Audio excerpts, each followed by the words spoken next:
Hello, I'm Connie Arnold with the Friends of Freddy, and if you do not know what the Friends of Freddy is, please go to friendsoffreddy.org and read all about us. Freddy is a pig, okay? This is not the best representation of Freddy because I am not at my own home. I turned out to be kind of not technologically inclined for this, and my son-in-law is kindly helping me. And so I am using my granddaughter's little props here. But this would be Freddy. And we also have a visit from Hank the horse. Here's another Freddy. And his cousin Wheatley. And last but never the least, Charles the rooster. I have been a member of the Friends of Freddy since it was founded in 1984. And way back in the 1990s, I gave my first convention talk on female characters in the Freddy series. This was an overview focused on Freddy's somewhat androgynous character. He's a mix of male and female traits. And his main sidekicks, Jinx the black cat and Mrs. Wiggins the Holstein cow, illustrate each side of Freddy very well. Now, just 2 years ago at our Freddy convention in 2018, I gave another talk. This one focused on the leading female heroines of the series, the good girls. Mrs. Wiggins, the Holstein cow, and her clone, Mrs. Church. Henrietta, the wife of Charles here, very long-suffering female character in the series. The famous ducks, Alice and Emma, who were modeled on some of Brooks' own close relatives, his aunts who helped to raise him and were very Victorian. And Mrs. Bean, the farmer's wife, and her very diminutive clone, the spider Mrs. Webb. So these were, as I said, the good girls. And I closed with comments about how Freddy's somewhat female nature is evident throughout the series, and how Walter Brooks' early life, in which he was pretty much surrounded by women, might have influenced his treatment of female characters. In fact, both the publisher Knopf and Walter himself targeted the Freddy series to young boys. And you can see that. Rollicking adventures and endless role plays, Freddy becomes a detective, a magician, a pilot, a football player, all these things and more.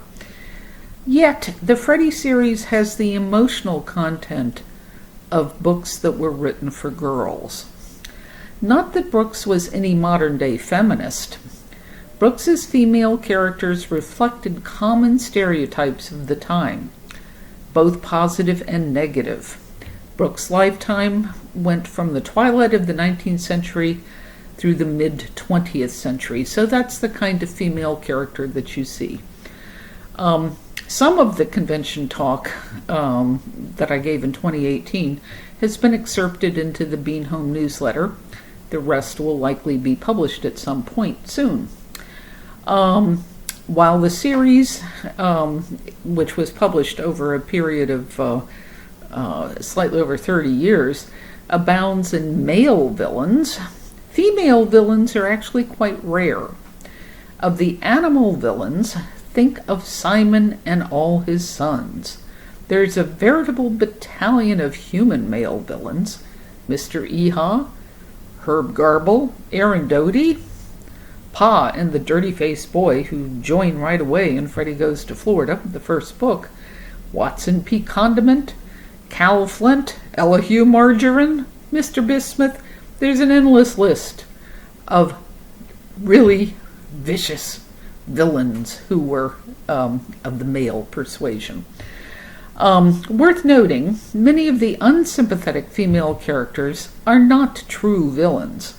They either have a somewhat flawed character, which Freddy helps to correct, or they are sad sacks who have suffered unfairly in life. And I'll give a couple of examples here.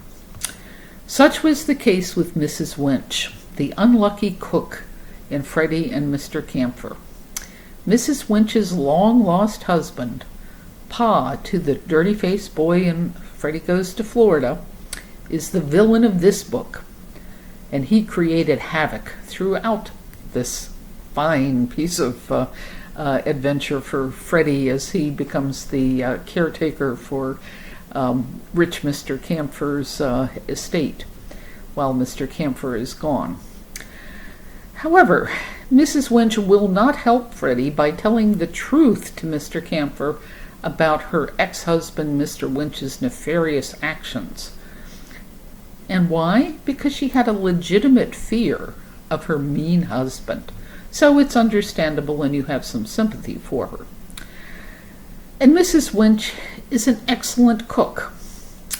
So once Freddy figures out that reverse psychology will trick the ill-tempered Mrs. Winch into cooking his favorite dishes, Freddy has the last laugh anyway. Next, we will consider Aunt Effie and Freddy's cousin Wheedly. Remember, this is Little Wheedly. She had designs, very greedy designs, to purloin Mrs. Bean's teapot. By the end of the book, the animals have helped her become a better and more tolerant person, although she continues to browbeat her unlucky brother Snedeker. But, and this is the topic of this particular talk, female villains in the Freddy series. There are two female villains who act the part. First up, Mrs. Wethalinda Guffin. She appears in Freddy the Pied Piper. She has imprisoned the circus lion, Leo, in her pet shop. Poor Leo, he is earning his keep by catching chickadees, which Mrs. Guffin dyes yellow and sells as canaries for 50 cents each, a pretty good price in those days. Now she throws in the cautionary that she cannot guarantee they will actually sing. Interestingly, she is described as quite brave, which certainly makes sense given her capture and imprisonment of a full-grown lion. And I wish I had the books with me so that I could show you the great illustration of Leo finally capturing her. Now, I noticed throughout the Freddy series that female characters are often given what, in Brooks's time especially, would be considered male attributes, such as courage. Although in Mrs. Guffin's case, we are also told that she is afraid of mice. Go figure. Lions don't bother her, mice do.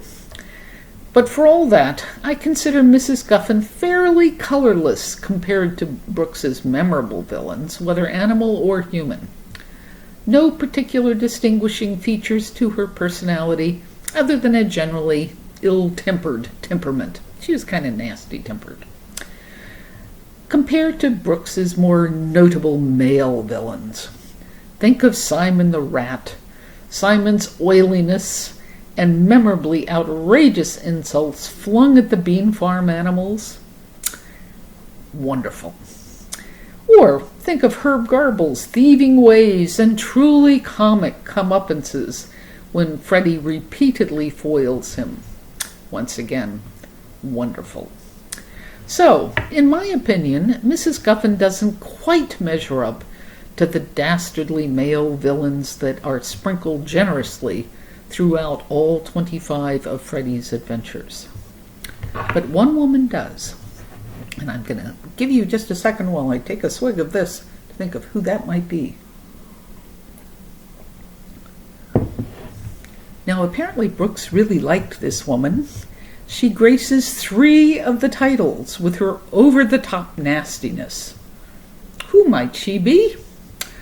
Well, it's Mrs. Humphrey Underdunk. Both her debut and her starring role is in Freddy and the Bean Home News, which was published in 1943. She has a second act in Freddy and the Men from Mars, published in 1954, 11 years later. And she makes a short but remarkable curtain call in Freddy and the Dragon, published in 1958, 4 years after Men from Mars. As is true of all of Brooks's strong women except for Mrs. Bean, Mrs. Underdunk is safely widowed, so she is the captain of her own fate, although she has a brother who creates plenty of trouble for her. Mrs. Underdunk loathes animals, which is a surefire clue that she is a heartless villain. So, it is fitting that we meet her early on in Bean Home News when she is selfishly defying wartime rules about conserving gasoline.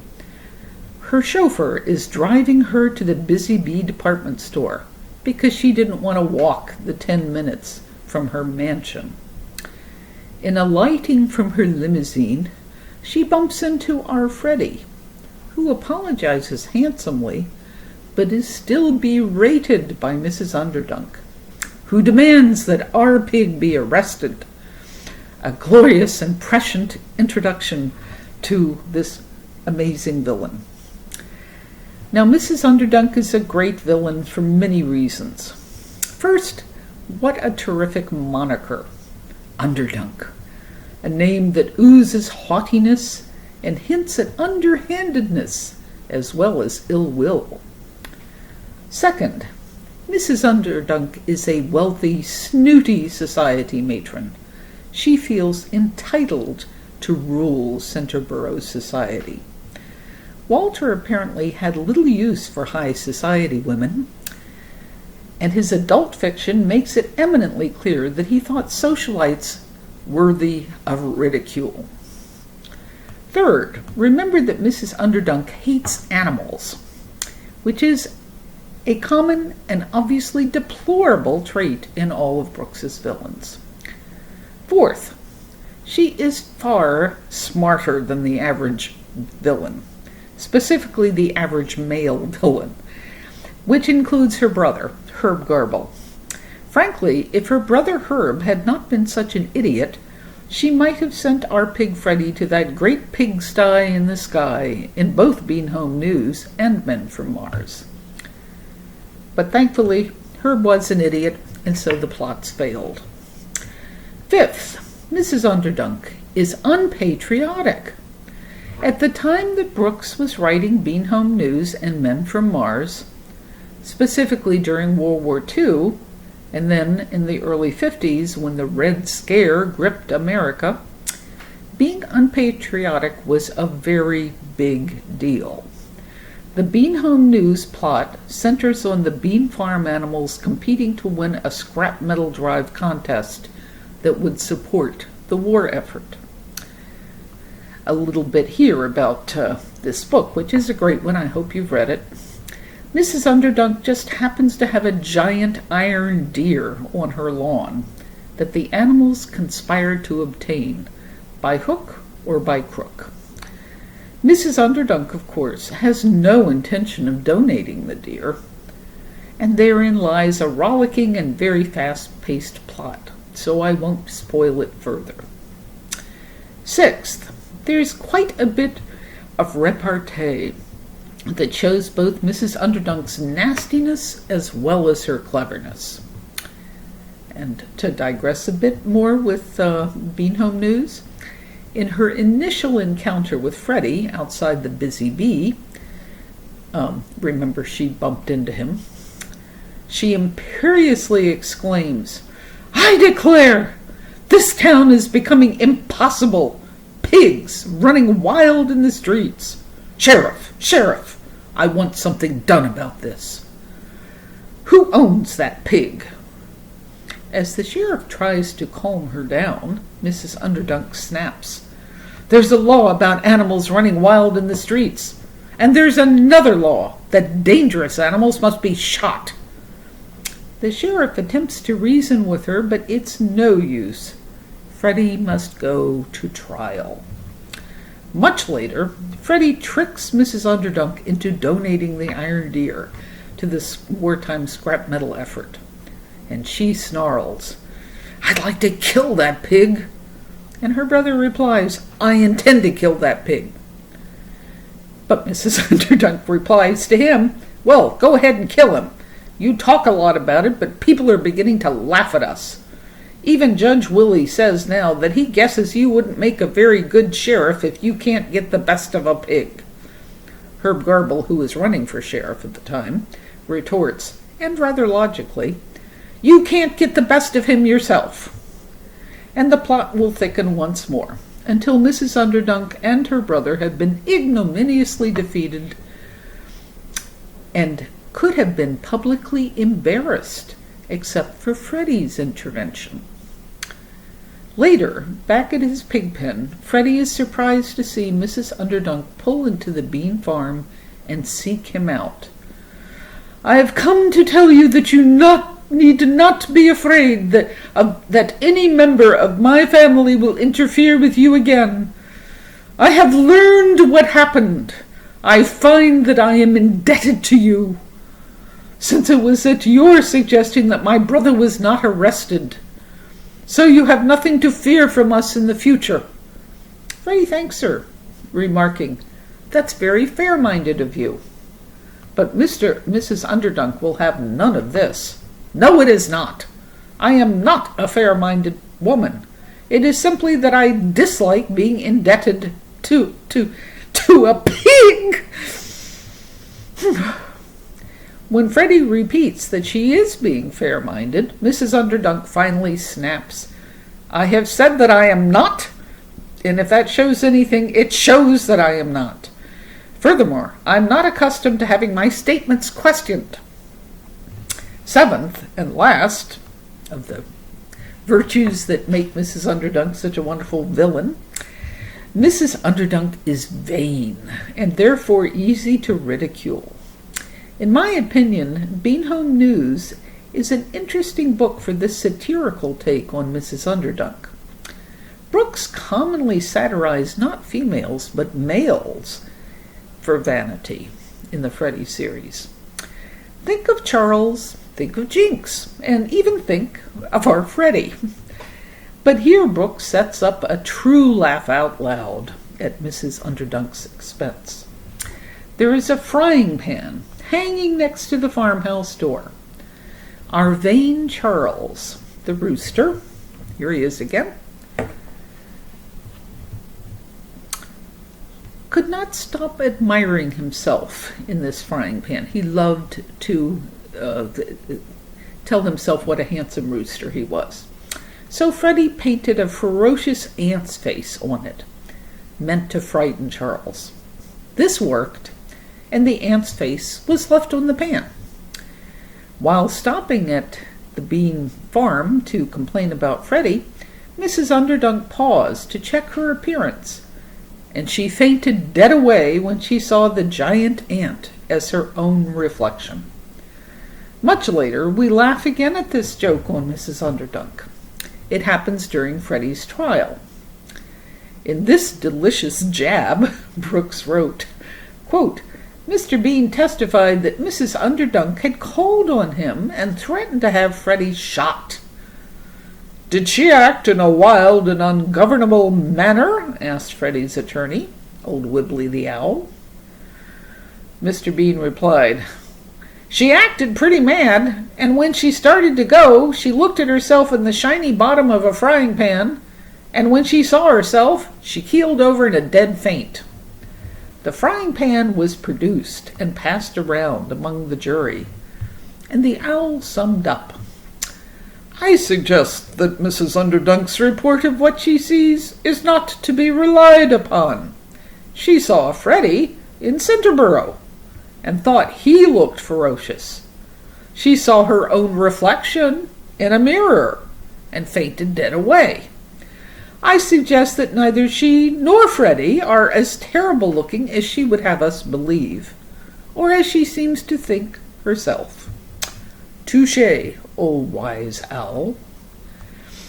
More than a decade later, again 1954, Mrs. Underdunk appears in Freddy and the Men from Mars. It's a lesser role, but still affords her the opportunity to be as mean as ever, plotting again to kill Freddy or ship him off to Montana. But instead of successfully shipping Freddy to Montana, Mrs. Underdunk and her brother and the rats wind up taking a trip to Montana in a Martian spaceship. It was not a happy ending for any of them. Finally, in Freddy and the Dragon, published in 1958, and this, as you probably know, is the last book in the Freddy series, Mrs. Underdunk puts in another appearance. It's kind of an extended cameo, and Brooks gets some more laughs at the expense of this snooty society woman. In this book, there's another circus involved. It's not Mr. Boomschmidt's circus, but one organized by a little boy named Jimmy Wiggs.